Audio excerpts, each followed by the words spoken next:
என்னப்பா பேசாத என் வயிற்று அடிச்சலுப்பா. இன்னைக்கு ஆமாப்பா மாடு கட்ட இடம் போனப்பா எங்களுக்கு. நீங்க மாடு கட்ட இடம் கொடுங்க. பார்க்கல ஒரு பார்க்க எங்களுக்கு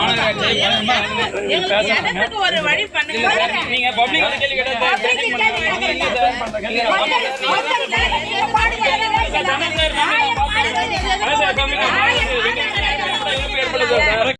பொங்கல் பரிசு தொகுப்பு வழங்க வந்த ஆட்சியரை மக்கள் முற்றுகையிட்டு கேள்வி எழுப்பியுள்ளனர். மாடுகட்ட எங்களுக்கு இடம் தாருங்கள் என்று மக்கள் கேட்டதற்கு மாடுமுட்டி அண்மையில் ஒருவர் இறந்ததாக ஆட்சியர் கூறினார்.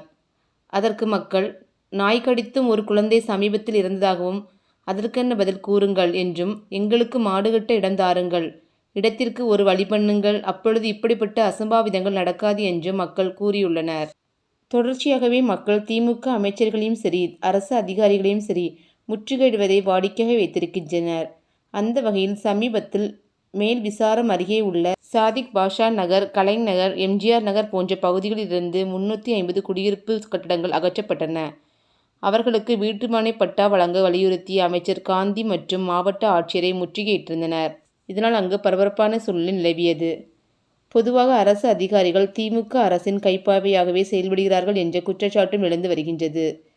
அரசு அதிகாரிகளிடம் ஒரு கையெழுத்து வாங்கக்கூட லஞ்சம் கொடுத்தால்தான் கிடைக்கும் என்ற நிலைக்கு தள்ளப்பட்டு விட்டுள்ளோம் என்று பலரும் கூறி வருகின்றனர். திமுக ஆட்சி பொறுப்பேற்ற பிறகு லஞ்சம், கமிஷன், மது, போதைப்பொருள் போன்ற அராஜக செயல்கள் நடைபெறுகின்றது என்று எதிர்த்தரப்பினர் குற்றம் சாட்டி வருவதும் குறிப்பிடத்தக்கது.